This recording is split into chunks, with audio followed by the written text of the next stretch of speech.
Ano ang reaksyon ng mga boys pag sinasabi mong tatay mo si Rez Cortez? Aba, syempre, takot. Takot agad. Uy, punta tayo sa bahay. Uy, ayoko May ka nandun, image eh, daddy di ba? mo. Yes. So, maganda rin. Kahit papano, may takot sila.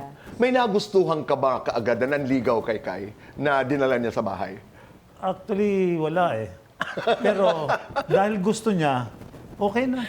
Pwede na. Yeah, tinatanggap naman niya. Oo. Medyo may resistance simula, pero accept. Anong reaction mo nung nagdesisyong mag-asawa ang iyong anak? Let's talk about that marriage. Ginawa mo ba yung homework?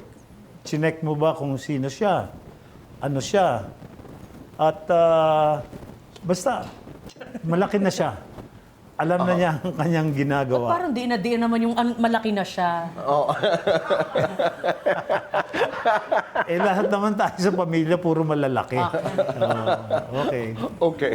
Kai, when you finally decided to get married, ano yung, kasi ang consideration ng dad ay, did you do your homework, etc.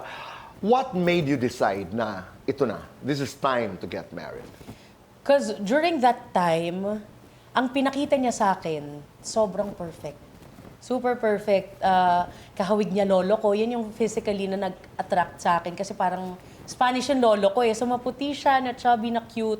And he was so gentle. Yung pinakita niya sa akin nung time na yon, okay. Nabago yun. The day we got married, let's just say na who he was wasn't who I thought he was. So tama pa rin ang tatay.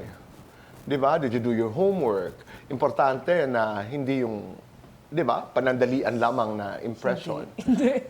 Hindi, I didn't. Well, to the best of my abilities, I did. Pero in hindsight, mo na lang marirealize. Pero things happen for a reason. Ika nga, di Totoo, ba? I wouldn't have my kids kung hindi ko siya Tama. nakilala. And you wouldn't be as buo as this one. True. As Di ba? strong, Sometimes as you have to be smart. broken for you to realize Yes. the things that you have to do para maging whole. Totoo. Kailangan mo maging bobo para maging matalino. Actually, that's a nice way of putting it. No? I like it when you speak very strongly for divorce. Which is not very, very popular dito sa atin. Oo.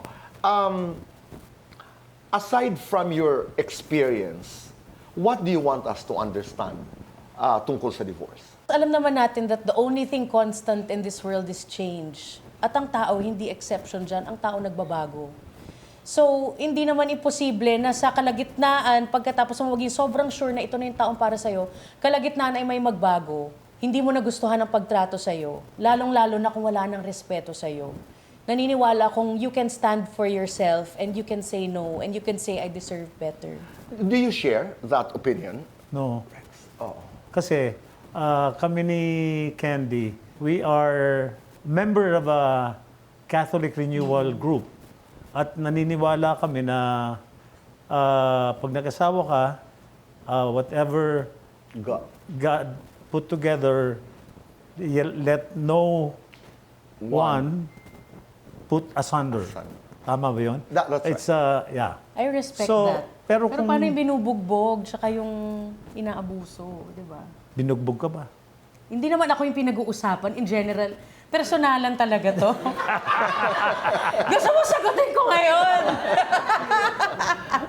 The key word here is, iginagalang mo yung opinion ng dad. Yes, Oo. kasi yun naturo sa kanila. Kaya sobrang thankful ako sa parents ko. Because ganun nga yung paniniwala nila. Pero yung time na sabi ko, hindi ko na kaya. Tinatanong pa rin niya, baka maayos pa. Pero when I really decided na no, enough is enough, tinanggap niya. Tinanggap niya yung decision ko. And he supported me and my kids kahit na... And it was not easy. Ang hirap nun. At kami na gumawa ng paraan para palayasin yung lalaki sa bahay. Di ba? Okay. Lumabas pa rin yung... Tatay, kahit na ganun ang paniniwala niya. Kaya, thank you.